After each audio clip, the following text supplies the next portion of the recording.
Hello, everyone. My name is Mike Moran, author of the Believers superhero novel trilogy. We are reading chapters from book one. I'll share my screen so you can see exactly where we are. All right. Today is chapter 20, Applied Learning. All right, everyone, listen up. The objective is to apprehend Jerry, pin him down, and arrest him. Everyone will stay on the mat. There's to be no use of lethal force. Use wrestling, punches, pushes, shoves, throwing, and restraining moves only. Jerry, you can use your powers, but don't harm my men. Are we all clear? Yes, sir, everyone confirmed. Once the trainer gave out orders, everyone moved into position. They were standing on a rubber mat the size of a basketball court inside a gymnasium. All the police officers, including Vaughn, lined up along the edge of the mat. Jerry stood in the middle, ready for the assault. Ready, set, go. Everyone charged forward, making a dash to Jerry in the center of the mat. Just before anyone reached him, he vanished. Using invisibility to his advantage, Jerry began playing tricks on people. He snuck behind opponents and pushed them into each other. He tripped one person and threw others on top of him. Since they could not see him, officers were diving aimlessly in random directions in the hopes of catching the invisible man. Eventually, all the officers piled on top of each other, believing they had caught Jerry. I think I've got him, one officer claimed. I've got a leg. I've got an arm. I've got a head, all the officers shouted. That isn't Jerry, you dingbats. That's Vaughn. Go back and find Jerry, the trainer commanded. The police officers were all grappling each other to find Jerry.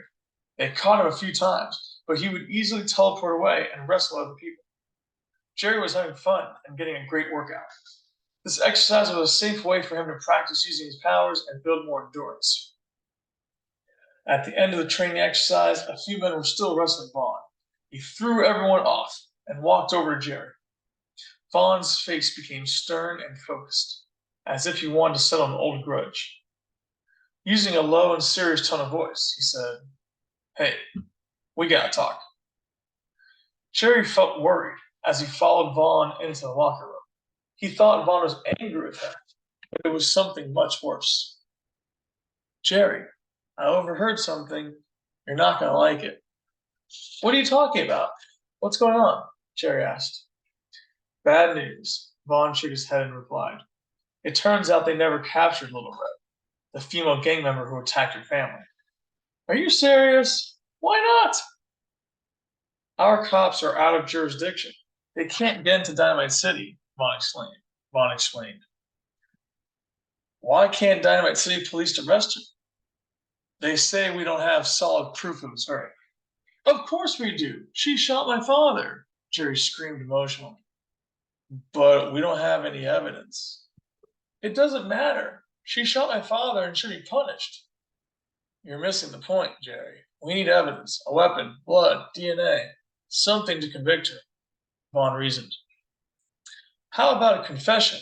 Jerry asked. From whom? Little Red. I told you, we can't get her without jurisdiction, Vaughn reiterated.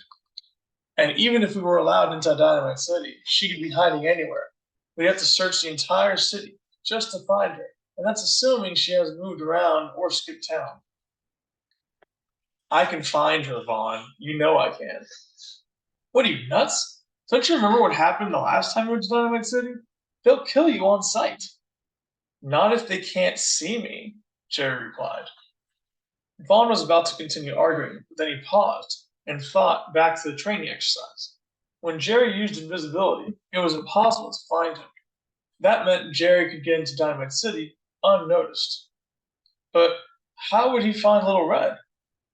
After being lost in thought for a few moments, Vaughn looked up, and Jerry was gone. Later that night, Jerry teleported into Dynamite City to find Little Red. The streets were dark and quiet, making it easy for him to stay out of sight. He crept along the walls of buildings and alleyways, keeping an eye and open ear for information and trouble. He leaped from shadow to shadow, occasionally using invisibility to avoid prying eyes.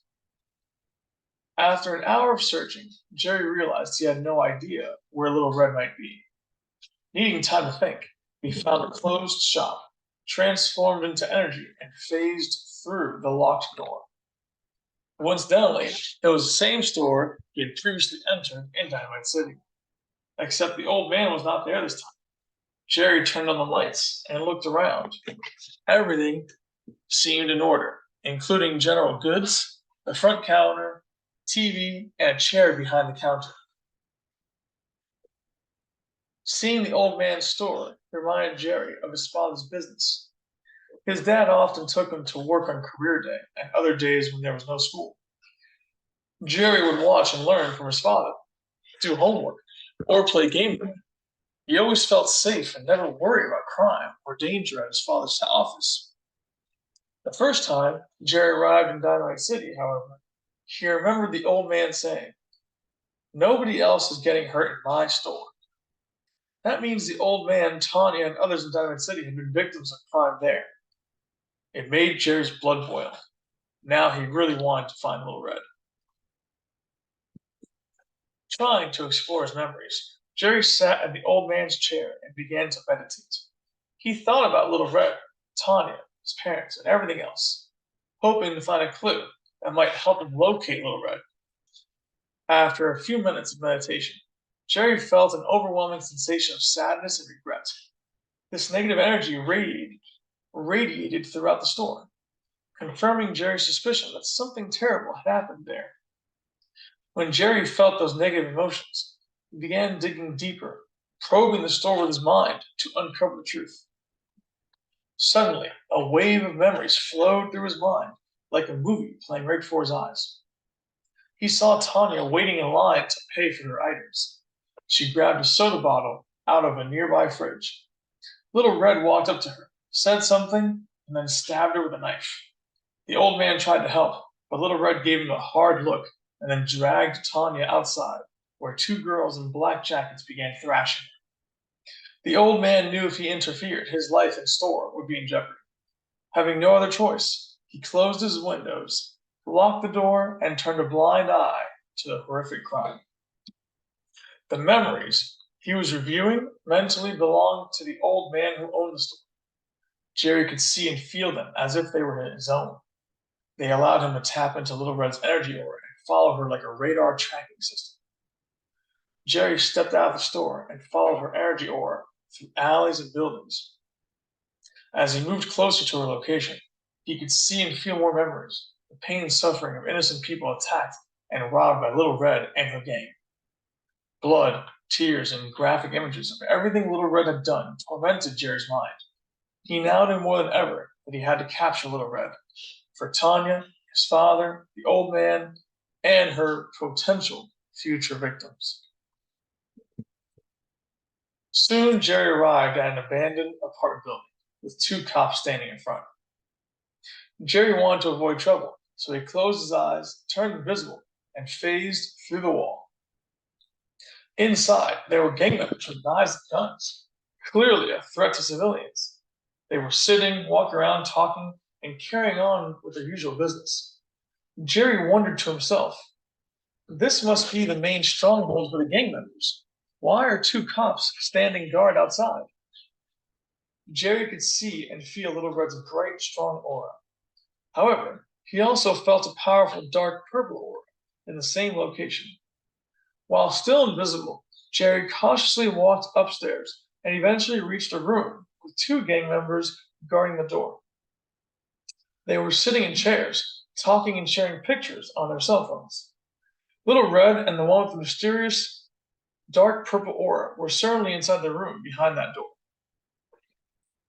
Unfortunately, Jerry had only been able to phase through walls and doors. He was not sure if he could phase through people and began thinking of another way to get inside the room. He thought back to his police training to see if anything would help, and then he remembered his training with tasers. Police use tasers to shoot electricity into people, causing temporary paralysis. Jerry stood still and began concentrating on his hands. He thought deeply about tasers, and his hands soon began crackling with electricity.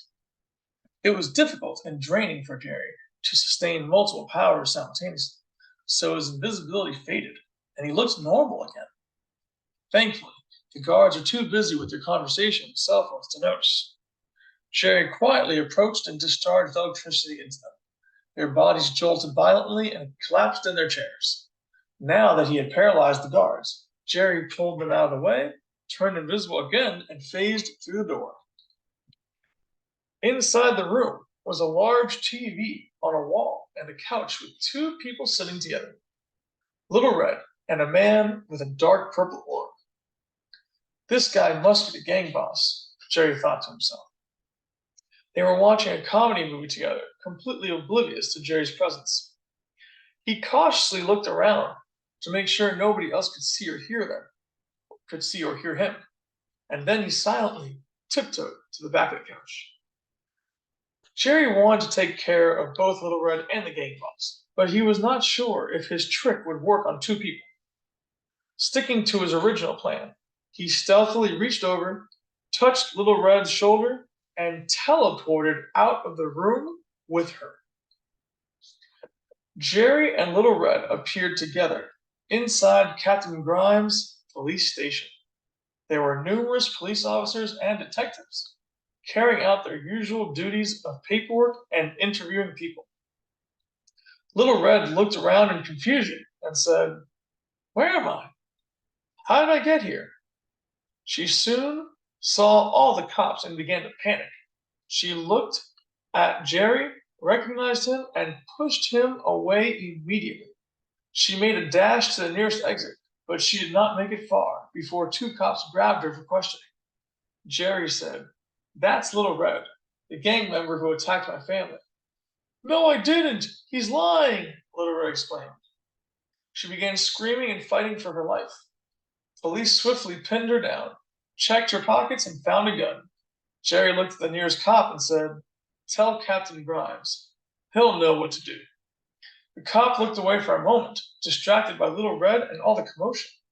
When he turned back around, Jerry was gone. And that's it. That's the end of chapter 20. I hope you all enjoyed it, and hopefully I'll see you all for the next video. Thank you so much.